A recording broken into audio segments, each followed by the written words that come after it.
को मुख्यमंत्री दिया। दक्षिण सोलापुर एक ऐसा मतदार संघ है जिसने महाराष्ट्र को मंत्री दिए, लेकिन दक्षिण सोलापुर ऐसा भी मतदार संघ है जो आज भी विकास से वंचित है। मुख्यमंत्री हो गए शिंदे साहब, तो उन्होंने ऐसा कॉलर टाइट करते हुए कहा था कि अब मैं सोलापुर का नहीं रहा, अब मैं पूरे महाराष्ट्र का हो गया। उसी दिन से शिंदे साहब ने सोलापुर को परका कर दिया था। नमस्कार, भोंगा न्यूज चॅनलमध्ये आपलं सर्वांचं स्वागत आहे। राजकारणाचा बिगुल वाजलेला आहे, राजकारणाचा भोंगा वाजलेला आहे, विधानसभेचा भोंगा वाजलेला आहे। हा भोंगा जे आहे राज्यापर्यंत पोहोचण्याचा आपण सर्व प्रयत्न करू। आपण अगर भोंगा न्यूज चॅनलला सबस्क्राईब केलं नसेल तर अगोदर सबस्क्राईब करा, लाईक करा आणि शेअर करा। तर आज आपण दक्षिण सोलापूर मतदारसंघात जे आहे त्याचा राजकीय इतिहास जाणून घेऊया। दक्षिण सोलापूर मतदारसंघ जे आहे महाराष्ट्र राज्याला मुख्यमंत्री पद दिलं होतं। या दक्षिण सोलापूर मतदारसंघाचा सविस्तर आढावा घेण्यासाठी आपल्या सोबत आहेत शोएब चौधरी। ते एमआयएमचे युवा कार्यकर्ते आहेत, युवक अध्यक्ष आहेत। त्यांना दक्षिण सोलापूरचा सविस्तर नॉलेज आहे, त्यांनी त्याबाबत सविस्तर जाणून घेऊया। शोएब चौधरी, तर शोएब चौधरी काय सांगाल आपण की दक्षिण सोलापूर मतदारसंघ जे आहे महाराष्ट्र राज्याला जे आहे मुख्यमंत्री पद दिलं होतं। सुशीलकुमार शिंदे यांच्या रूपातनं जे आहे दक्षिण सोलापूर मतदारसंघातनं आमदार होऊन सुशीलकुमार शिंदे 2004 साली जे आहेत मुख्यमंत्री झाले होते। तर ह्या दक्षिण सोलापूर मतदारसंघाचा जे विकास झाला का नाही झाला, काय वाटतं तुम्हाला? सर्वात प्रथम तर नमस्कार, अस्सलाम वालेकुम। मैं हिंदी में बोलूँगा। मेरा राजकीय नॉलेज जहाँ से स्टार्ट होता है वो है 2004 सुशील कुमार शिंदे साहब मुख्यमंत्री बने और यहाँ से दक्षिण सोलापुर से निवड़ कर गए और मुख्यमंत्री बने। दक्षिण सोलापुर एक ऐसा मतदार संघ है जिसने महाराष्ट्र को मुख्यमंत्री दिया। दक्षिण सोलापुर एक ऐसा मतदार संघ है जिसने महाराष्ट्र को मंत्री दिए, लेकिन दक्षिण सोलापुर ऐसा भी मतदार संघ है जो आज भी विकास से वंचित है। ये एक हद्दवाड़ विभाग है सोलापुर का, जो 1992 में ऐड हुआ। हद्दवाड़ विभाग में कुछ शहरी भाग डेवलपिंग एरिया है, लेकिन आज 2004 से लेके 2024 है, 20 साल में भी जहाँ के वहाँ रुका हुआ है सब। नई जिंदगी का एरिया जो डेवलप होना चाहिए 2004 के बाद, जो फास्ट डेवलपिंग था, आज भी बेसिक सुविधा से वंचित है। मुख्यमंत्री होने का या इस विधानसभा क्षेत्र को मंत्री होने का 1 रुपये का भी फायदा नहीं हुआ है। का वाटतं तुम्हाला ह्या विकासामागे जे आहे ह्याला जबाबदार कोण आहे? हा विकास जे थांबला आहे दक्षिण सोलापूर मतदारसंघाचा, ज्या मतदारसंघाने महाराष्ट्र राज्याला मुख्यमंत्री पद दिलं आणि त्या मतदारसंघाचा आजपर्यंत विकास झाला नाही। 2004 पासून ते आज 2024 झालं, गेले 20 वर्ष झालं दक्षिण सोलापूर मतदारसंघ आहे मागासलेला काय इथं अजून देखील मुस्लिम वस्त्या, दलित वस्त्या जे डेव्हलप झालेलं नाही, त्याच्यामुळे काय कारण आहे? कोण जबाबदार आहे? ऑब्वियसली सांगितलं ना मैंने बोला कि इसके लिए जवाबदार मुख्यमंत्री है। जब मुख्यमंत्री, मेरे को अच्छा याद है एक सीन, जब मुख्यमंत्री हो गए शिंदे साहब, तो उन्होंने ऐसा कॉलर टाइट करते हुए कहा था कि अब मैं सोलापुर का नहीं रहा, अब मैं पूरे महाराष्ट्र का हो गया। उसी दिन से शिंदे साहब ने सोलापुर को परका कर दिया था। उसके बाद आए हमारे बापूजी। बापूजी मतलब वो बापू नहीं, हमारे सुभाष देशमुख, जिनको लोग बापू कहते हैं, उनके लोग बापू कहते हैं। वो भी तकरीबन 5 साल तक मंत्री पद भोगे, लेकिन मुझे नहीं लगता कि कुछ एक सिंगल काम भी विकास काम हुआ है। अभी चॉकलेट दे रहे हैं, वो हम ये करेंगे। आज क्या बोलते उसको, आचार संहिता जिस दिन लगी उस दिन 4 बजे बोलते कि मैं इतना पैकेज लेके आया, मैं इतना पैकेज लेके आया। 5 साल सोए थे क्या? सोए थे?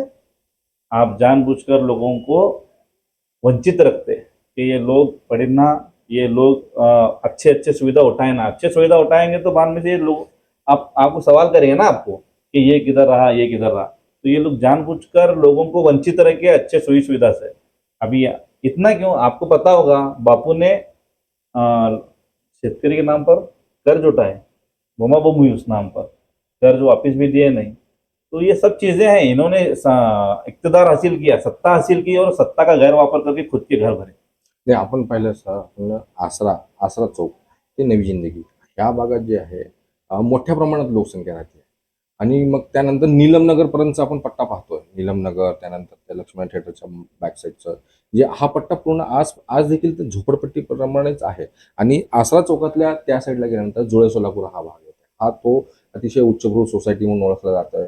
तिथले रस्ते चकाचक असतात, परंतु आसरा चौकातला हा इकडचा भाग जे आहे का मागास ठेवला नाही, त्याचा विकास का झाला नाही, त्याच्या मागं म्हणजे काही राजकारण झालं का जाणून बुजून ह्या वस्त्या म्हणजे खितपत ठेवल्या त्याने? मेरा राजकीय अस्तित्व ही इस बात पर बना, मैं आपको इरफान भाई एक बात बोल रहा हूँ, मेरा राजकीय अस्तित्व ही इस बात पर बना कि आसरा से जुड़े सोलापुर एक भाग है और आसरा से नई जिंदगी इस साइड में एक भाग है। दोनों भाग एक साथ हद्दवाड़ विभाग सोलापुर महानगर पालिका में ऐड हुए।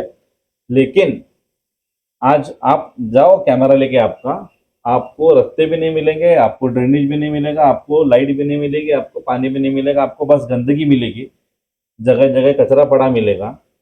और उस साइड जाओ, मेरे किसी से दुश्मनी नहीं है, अच्छी बात है, डेवलप हुआ है, होना चाहिए डेवलप, लेकिन हम क्यों? क्योंकि ये लोग हमारे वोट को उनके बाप की जागीर समझते। ये किधर जाने वाला वोट? डराओ धमकाओ वोट लो। मुसलमानों के साथ एक पॉलिसी हमेशा की गई, डराओ धमकाओ, ये आएगा वो आएगा, ऐसा होगा वैसा होगा, वोट लो।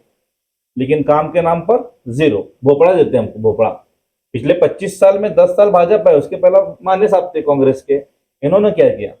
मान्य साहब ने जुड़े सोलापुर में बेसिक सुविधा लाए, उसके बाद बापू ने उसको सुशोभीकरण काम चालू किया, मतलब अच्छे से अच्छा डेवलपमेंट किया। यहाँ पे मान्य साहब ने जीरो किया, बापू का तो संबंध आता ही नहीं, वो तो बोलते कि आपने वोट नहीं दिया, हम आपको काम ही देंगे नहीं। असं कधी सांगितलं म्हणजे तुमच्या समोर असं सांगितलं? स्वतः स्वतः मी कित्येकदा बापूंसाठी भेटायला गेलो, अर्ज घेऊन गेलो, तर सांगितले अरे तुम्ही येता आम्हाला वोट देत नाही, काय नाही। तर आता काय सांगायचं पुढे जाऊन ते असं सांगितल्यानंतर? माझा वैयक्तिक अनुभव सांगतोय तुम्हाला, बापूंनी मला स्वतः सांगितलंय तुम्ही वोट देत नाही आम्हाला, मी काम कसं करू? मग आता आता हे जे आहे 2024ची जी निवडणूक आहे विधानसभेची, त्याच्यामध्ये सत्ता परिवर्तन होईल का? म्हणजे तख्तापलट होईल का? गेल्या 10 वर्षापासून 2014 पासून ते 2024 ह्या 10 वर्षाच्या कालखंडामध्ये जे आहे सुभाष बापू देशमुख हे आमदार आहेत, तर आता ह्यावेळेस सत्ता परिवर्तन होईल का वाटतं तुम्हाला? 100% इस बार आमदार चेंज होने जा रहा है। इस बार दक्षिण विधानसभा की मायावाब जनता, एक सुज्ञ जनता आमदार चेंज करने जा रही है। इस बार आमदार एमआईएम का शुएब चौधरी यानी मैं खुद रहूँगा। मैं एक सादी फैमिली से आने वाला सादा लड़का, एजुकेटेड हूँ, इंजीनियर हूँ, मेरा कोई राजकीय बैकग्राउंड नहीं है, बस मैं लोगों के लिए पिछले 15 साल से समाज सेवा फील्ड में आया हूँ। पिछले 5 साल से राजकारण में आया, मेरे को समझ में आया कि अगर लोगों की समाज सेवा करनी है तो राजकारण में आना पड़ेगा, इसलिए आया हूँ। इंशाल्लाह फारूक भाई ने कमिटमेंट दी है, भरोसा दिया है कि दक्षिण से एमआईएम का टिकट मिलेगा। और भाई घूम रहा हूँ, वाड़ा वस्ता गांव को जा रहा हूँ, हमारे एरिया में जा रहा हूँ, तो लोग अच्छा प्रतिसाद दे रहे हैं, बोल रहे हैं कि एक एजुकेटेड लड़का चाहिए। और मेरा पहले का काम भी उन्होंने देखा है मेरे लिए, मैंने लोगों के लिए झगड़ा हूँ, प्रशासन से झगड़ा हूँ, तो वो काम देखकर इंशाल्लाह इस बार सत्ता परिवर्तन ऊपर होगा नहीं होगा पता नहीं, लेकिन दक्षिण में जरूर होगा। तर आपण आता एक दुसरा मुद्दा घेऊ. दक्षिण सोलापूर मतदारसंघात जे आहे आज देखील अनेक तरुण जे आहेत ना, म्हणजे ह्या आसरा चौकातल्या ह्या भागातले नई जिंदगीचे आणि आसरा चौकातल्या जुळ सोलापूरच्या भागातले अनेक तरुण जे आहे पुण्याला जातात नोकरीला, पुण्याला, मुंबईला, बेंगलोरला, हैदराबादला, जे काही मेट्रो सिटी असतील तिथं मायग्रेशन होते, स्थलांतर होते, शिक्षण झाल्यानंतर स्थलांतर होते. मग रोजगार आला नाही का सोलापुरात म्हणावं तसं? सोलापुर एकमात्र ऐसा सिटी है जिसकी आबादी झपाटे से कम हुई। आप मैं तो मतलब न्यूज़पेपर में ही पढ़ा इस बात को, और इस बात पर मैंने हस्ताक्षर मुहिम लिया था आसरा चौक में कि सोलापुर में रोजगार बढ़ाना चाहिए। तो शिंदे साहब ने एक बड़ा चॉकलेट दिया था एनटीपीसी के नाम से सोलापुर वालियों को। लेकिन आप बताओ सोलापुर के कितने लड़के, कितने नौजवान एनटीपीसी में जॉब कर रहे हैं? या चलो कितने शेतकरी जिसका खेत नहीं था वो एनटीपीसी में जॉब कर रहे नहीं, लेकिन एनटीपीसी से सोलापुर को नुकसान जरूर हुआ। सोलापुर को नुकसान हुआ, सोलापुर का टेम्परेचर हाई हुआ, सोलापुर दूषित हुआ। उसके अलावा सोलापुर के जो कभी नहीं होने वाले रास्ते, एनटीपीसी के जो ट्रांसपोर्टेशन था, हेवी ट्रांसपोर्टेशन, यहाँ से जा जाके रास्ते भी खराब हुए। ये कोई करता नहीं रास्ते, एक तो बहुत दिनों के बाद मिलते हैं, उसके ऊपर से हेवी ट्रैफिक जाके ये रास्ते खत्म हुए। उसके बाद ये उजनी का पानी एनटीपीसी के लिए यूज किए, जो पानी सोलापुर के हक का था, 8 दिन को एक बार दिए सोलापुर को, लेकिन उन्होंने यहाँ से उजनी से पानी इसको दिए एनटीपीसी को। क्या फायदा हुआ सोलापुर वालों को? नुकसान हुआ, सिर्फ नुकसान। म्हणजे काँग्रेसनं पण फायदा केला नाही आणि भारतीय जनता पार्टीने पण फायदा केला नाही असं म्हणणं आहे का तुमचं? कांग्रेस आणि भारतीय जनता पार्टी दोनों एक ही सिक्के के दो पहलू हैं। ये आएगी तो ये खाएंगे, ये आएगी तो ये खाएंगे। लोगों के बारे में सोचा कौन रहा है? सब लोग तो अपना पेट भर रहे हैं, यही तो बोल रहा हूँ ना, सब लोग अपना जेब भर रहे हैं अभी। आता ग्रामीण भागाचा आपण अभ्यास केला असता, कारण दक्षिण सोलापूर मतदारसंघ जे आहे जेवढा शहरी आहे तेवढाच ग्रामीण भाग देखील आहे. तुम्ही ग्रामीण भागात वगैरे तुम्ही पाहिलं असेल, तिथं काय आहे शेतकऱ्यांची अवस्था, काय वाटतं तुम्हाला? सांगतो 83 आता मेरे मेरे ख्याल से 83 ग्राम पंचायत सोलापुर दक्षिण विधानसभा में आते हैं। अभी एक 2 दिन पहला मेरे पास कुछ ग्रामीण के लोग आए थे, शिरवड़ के, इंगड़गी के। दुबदुबी प्रकल्प चालू है वहाँ पे पिछले 70 सालों से।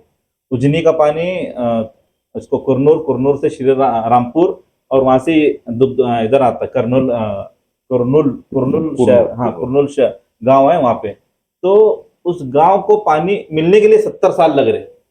आज भी वो आंदोलन कर रहे हैं, लेकिन कोई एक, अब 70 साल लग रहे तो उसके अंदर कांग्रेस वाले भी आमदार आए रहेंगे, भाजपा वाले भी आमदार आए रहेंगे, कांग्रेस की भी सत्ता होगी और भाजपा की भी सत्ता थी। इन्होंने क्या काम किया पूछिए इनसे। शेतकरियों को बस प्राइवेट कुछ कंपनीज आए इसके सीमेंट फैक्ट्रीज के, लेकिन वो पर्टिकुलर 100-200 शेतकरी का फायदा हुआ रहेगा उसके अंदर, लेकिन शेतकरी के लिए कोई एक योजना पानी के लिए या फिर कुछ सिंचन योजना इन्होंने लाई के पूछा वहां तक। आता एमआयडीसीचा विचार केला असता आपण, सोलापूर दक्षिण विधानसभा मतदारसंघात जे आहे होडगी रोडला एक एमआयडीसी होती. ही एमआयडीसी जी आहे त्याचा विकास होण्याऐवजी त्याचा म्हणजे थांबली आहे, ते विकास झाला ते. विकास झालेला आहे. अनेक कंपन्या ज्या आहेत वर्ग झालेल्या आहेत, दुसरीकडे दुसऱ्या ठिकाणी वर्ग झाले आहेत, आणि ते जे भूखंडाचे जे मालक आहेत त्यांनी पोट भाडेकरी ठेवलेलं आहे. तिथं अजून म्हणजे असं नवीन उद्योग आलेला कधी दिसत नाही. फक्त पोट भाडेकरी ठेवून काहीतरी भाडे घेण्यासारखाच असं उद्योग सुरू आहे, परंतु मोठा उद्योग वगैरे काही दिसत नाही त्या होडगी रोड एमआयडीसी मध्ये. तर ह्याला जबाबदार कोण आहे? होडगी रोड एमआयडीसी हा विकासाच्या ऐवजी भाकास होण्याचा जबाबदार कोण आहे? ते सांगतो ना, एक ही बोल रहा हूँ, इसके लिए भी जवाबदार नेता लोग हैं। जो सत्ता में थे वो है, और जो सत्ता के बाहर थे वो है। सत्ता में थे, इनके इंडस्ट्रियल स्टेट है एक्चुअली, है इंडस्ट्रियल स्टेट में लगत को इनकी नई जिंदगी एरिया है जहाँ पर कामगार वर्ग ज्यादा है। तो कामगार वर्ग को ध्यान में रखते हुए कोई एक नेता ने, चाहे वो नई जिंदगी के नेता रहने दो, कोई एक नेता ने ये सोचा नहीं कि हम मुंबई जाएंगे, पुणे जाएंगे, वहां से जॉब वर्क ला के यहाँ के लोगों को देंगे। एम नहीं है इनके पास कुछ भी। इनको बस ये धंधा कर रहे हैं राजनीति का। इनको धंधा राजनीति करना है, धंधा करना है, मतलब मैं मेरा बिजनेस है तो वैसा बिजनेस उनका राजनीति है, उसके अंदर से पैसा कमाना है। अब बापू ने एक चॉकलेट दिया था, अच्छा आप बोले, मंद्रुप एमआईडीसी। मंद्रुप एमआईडीसी बोलकर 5-10 साल हो रहे हैं, तो उसके अंदर कितने फैक्ट्रीज बापू ने लाए। बापू को जाके पूछो आप कभी इंटरव्यू लेके, कुछ नहीं, बस चॉकलेट देने का काम चलो है, भोली भाली जनता को लूटने का काम चलो है। उनके ऑटो पर ये मौज कर रहे हैं, इनको ऑटो पर ये आमदार बन रहे, मंत्री बन रहे, अपने घर भर रहे, इसके अलावा कुछ भी नहीं कर रहे। तर आता विधानसभा निवडणुकीत जे आहे दक्षिण सोलापूरच्या, तर एमआयएमने काय उद्दिष्ट ठेवली आहे? तर म्हणजे आता लोकांना तुम्ही काय जाहीरनामा देणार, तुमचा जाहीरनामा काय असणार, की दक्षिण सोलापूरचा विकास कसा असणार, काय करणार एमआयएम, तर त्याच्याबद्दल तुमचं काय मत आहे? काय तुम्ही ठरवलंय का तुमचं? हाँ 100%। पहला तो एमआईएम सब कास्ट के, सब के लोगों को लेकर चलने वाली पार्टी, इस तरह से हम उसको दिखाए हैं। उसके बाद हमारे नेता फारूक भाई, मेरे नेता फारूक भाई ने 4 वादे किए हैं लेडीज से, मतदार संघ के लेडीज से। वही वादे हमारी भी हैं, आपने आपके चैनल पर भी दिखाया है शायद वो, कि मिलने वाला पगार जो भी आमदारगी का है वो हमारे मतदार संघ के लेडीज़ को जाएगा। और उसके अलावा फैक्ट्रीज से जो काम आएगा वो काम भी लेडीज़ को जाएगा। और उसके अलावा बीमा दिलाना है, वो भी फारूक भाई दिलाएंगे बीमा। और 4th वन जो है, क्या था चौथा? मेडिकल इंश्योरेंस था, वही बीमा था। तो 4 हैं। उसके अलावा हमारे नेता इम्तियाज़ जलील ने जिस तरह से आवाज़ उठाई धनगर समाज के लिए, जिस तरह से आवाज़ उठाई मराठा समाज के लिए और मुस्लिम समाज के लिए खासकर, तो हम भी इन तीनों समाजों के लिए आवाज़ उठाएंगे कि इनके लिए आरक्षण मिले, हमारे लिए, हमारे सोलापुर के नौजवानों के लिए कुछ रोज़गार मिले, आईटी कंपनी आए, जिसके तहत हमारा नेता बहुत अल्हम्दुलिल्लाह हमको फ़ख्र होता है कि उद्योगपति, बड़ा उद्योगपति है फारूक भाई शाब्दी हमारा नेता। उनको पकड़कर हम सोलापुर में, छोटा क्यों ना होता, 500,000 लोगों का उद्योग लाने की कोशिश 100% करेंगे। और उसके अलावा क्या बोलते हैं उसको, शेतकऱ्यांसाठी काय करणार तुम्ही? शेतकऱ्यांसाठी म्हणजे तुम्ही ऍज अ म्हणजे शोएब चौधरी म्हणून तुम्ही शेतकऱ्यांसाठी काय वगैरे तुमचं काय प्लॅनिंग वगैरे आहे का? दक्षिण सोलापूर मतदारसंघात मोठ्या प्रमाणात जे आहे ग्रामीण भाग आहे तिथील शेतकरी जे आहेत आज देखील जे आहे शेतकरी हलाखीचं जीवन जगत आहेत. त्यांना ऊसाचं रेट मिळत नाही अजून देखील. अनेकदा त्यांच्या म्हणजे अतिवृष्टी झाल्या म्हणजे जास्त पाऊस झाल्यामुळे त्यांचं पिकांचं नुकसान होत आहे. त्यासाठी म्हणजे तुम्ही काय आवाज उठवणार? शेतकऱ्यांना घेऊन काय करणार? काय काय त्याच्यासाठी काय प्लॅन केलंय का तुम्ही? वही बोल रहा हूँ ना, तो पहला तो आज जो भी पानी का इंतजाम है शेतकरियों के लिए, जब ये दुबदुबी प्रकल्प जो भी अड़ा हुआ है उसके लिए एमआईएम जबान दिया है हमने, उसके लिए एमआईएम आवाज़ उठाएगी। उसके अलावा कोई एक नहर इस गांव में आना चाहिए जिसकी वजह से पानी का इनको प्रॉब्लम नहीं आना चाहिए। और उसके अलावा एक संगठन ऐसी बनाई जाएगी जो अभी उस साइड में हमारे मतदार संघ में नदी भी लगती है जहाँ पे गन्ना का ज़्यादा उत्पादन होता है। तो एक संगठन ऐसी बनाई जाएगी जो संगठना गन्ने के रेट पर काम करेगी और वो रेट तय करके ही गन्ना, हाँ एफआरपी जे आहे वही तो जो गवर्नमेंट बोलती है। तो हम यहाँ पे एक छोटी सी संगठना बना के जो रेट म्हणजे जाता है एमआयएम ची शेतकरी एक हाँ. संघटना काढणार आहे MIM एमआयएम ची- किसान संघ वगैरे असं काहीतरी तुम्ही Yes, काढणार yes, आहे. yes, exactly. त्याच्या माध्यमातून शेतकऱ्यांसोबत संवाद साधणार आहे. 100%. अच्छा ठीक आहे. मग आता युवा तरुण रोजगारांसाठी तर तुम्ही ते महिलांसाठी तुम्ही फारुख शाब्दी यांनी तर घोषणा केलेली आहे. तरुणांसाठी काय फॅक्टरी वगैरे काय उद्योग वगैरे आणण्याचा प्रयत्न वही करताय बोल रहा हूँ का? ना, हमारा नेता, हमको फक्र है कि हमारा नेता उद्योगपति है बड़ा, उनको लेकर हम 100%, क्यों छोटा क्यों नहीं होता एमएसएमई का, स्मॉल स्केल इंडस्ट्री भी क्यों नहीं होती 500,000 लोगों के लिए, उनके ताकत के हिसाब से वो बोलते हैं हमेशा, तो उनके ताकत के हिसाब से हम 100% यहाँ पर 500 बोल रहा हूँ, ज़्यादा नहीं बोल रहा हूँ, मतलब जितना हो सकता उतना उनके लिए रोजगार लाने की कोशिश करेंगे। उसके अलावा अगर असेंबली में हम जाते हैं, विधानसभा में हम जाते हैं, तो यहाँ ये लोग देखेंगे यहाँ के कि एक पढ़ा लिखा नौजवान विधानसभा में भेजने के बाद क्या फर्क पड़ता है, ये कैसा उनके छाती पर बैठकर गवर्नमेंट के छाती पर बैठकर उनके उनके छाती पर बैठकर कैसा इस तरह हमारे यहाँ पे हम प्रोजेक्ट ला सकते हैं वो दिखाएंगे। म्हणजे आता आगामी निवडणुकीत जे आहे म्हणजे दक्षिण सोलापूर मध्य आणि त्यानंतर अक्कलकोट असे म्हणजे जवळपास एक 4 विधानसभा मतदारसंघ जे आहे लढवण्याची तयारी आहे फारुख शाब्दी यांची. तर यंदाच्या वेळेस जे आहे भारतीय जनता पार्टीला आणि काँग्रेसला दोघांना धोबी पछाडून एमआयएम निवडून येणार. किती मतांनी निवडून येणार असं काय तुम्हाला वाटतं? इस टाइम सोलापुर की सुधनी जनता ये फैसला कर चुकी है।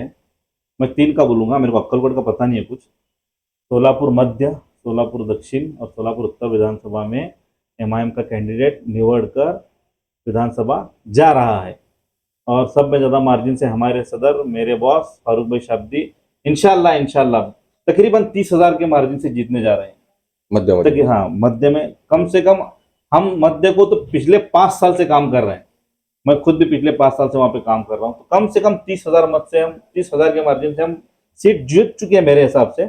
और यहाँ का मैं मार्जिन नहीं बताऊंगा, लेकिन इतना कॉन्फिडेंस है कि ये लोगों का मिलना देखकर और उनका जो आमदारों के प्रति गुस्सा देखकर मैं जीतने जा रहा हूँ। म्हणजे नवी जिंदगी हा भाग जे आहे तो भाग टर्निंगच ठरणार. म्हणजे नवी जिंदगी म्हणजे मोठ्या संख्येनं मुस्लिम मतदार आहेत आणि हा भाग जे आहे आसरा ते नवी जिंदगी हा भाग जे आहे आमदार ठरवणार असं वाटतंय का?